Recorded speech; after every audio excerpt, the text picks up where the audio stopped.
మాజీ మేయర్ బొంతు రామ్మోహన్ సత్యమణి శ్రీదేవితో తమ కుటుంబానికి ప్రాణహాని ఉందంటూ అమీర్పేట్లోని ఏషియన్ హాస్టల్ నిర్వాహకురాలు శివపార్వతి ఆవేదన వ్యక్తం చేశారు. 2 కోట్ల రూపాయలు అడ్వాన్స్ రూపంలో ఖర్చు చేయించి హాస్టల్ భవనం అద్దెకిచ్చి అకస్మాత్తుగా ఖాళీ చేయాలని హింస పెడుతున్నారని వాపోయారు.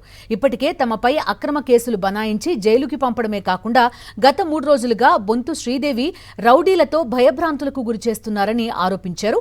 వారి నుంచి తమను కాపాడాలని సీఎం రేవంత్ న్యాయం చేయాలని విజ్ఞప్తి చేశారు.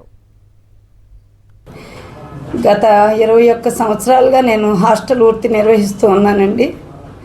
గత 3 సంవత్సరాల క్రితం నేను ఏషియన్ పీజీఎఫ్ఆర్ గర్ల్స్ నిమిత్తం మా హస్బెండ్ గారు బొంతు రామ్మోహన్ అత్తగారు అయినటువంటి బాయమ్మ గారి దగ్గర, బొంతు శ్రీదేవి గారు అమ్మగారు అయినటువంటి బాయమ్మ గారి దగ్గర రెంట్కి తీసుకోవడం జరిగిందండి. వారి సమక్షంలోనే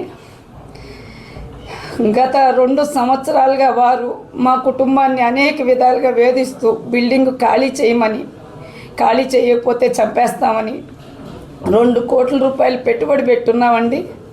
బొంతు రామ్మోహన్ గారు ఆఫీసుకు కూడా పిలిచి మమ్మల్ని బెదిరించడం జరిగిందండి. మేము అప్పుడు కోర్టును ఆశ్రయించడం జరిగిందండి. కోర్టును ఆశ్రయించిన తర్వాత కూడా జిహెచ్ఎంసీ వారిని, హిజ్రాల్ని, ఆ తర్వాత రౌడీలని పంపించి పలుమార్లు మా పైన దాడి చేయించడం జరిగిందండి. బొంతు శ్రీదేవి గారు ప్రత్యక్షంగా కూడా వచ్చి పలుమార్లు దాడి చేయించారు. ఆ దాడి కార్యక్రమంలో పాల్గొన్నారు. మేము వాటిని అన్నిటినీ కూడా చట్టపరంగా వెళ్తూ న్యాయపరంగా కోరుకుంటూ కోర్టును ఆశ్రయించడం జరిగిందండి.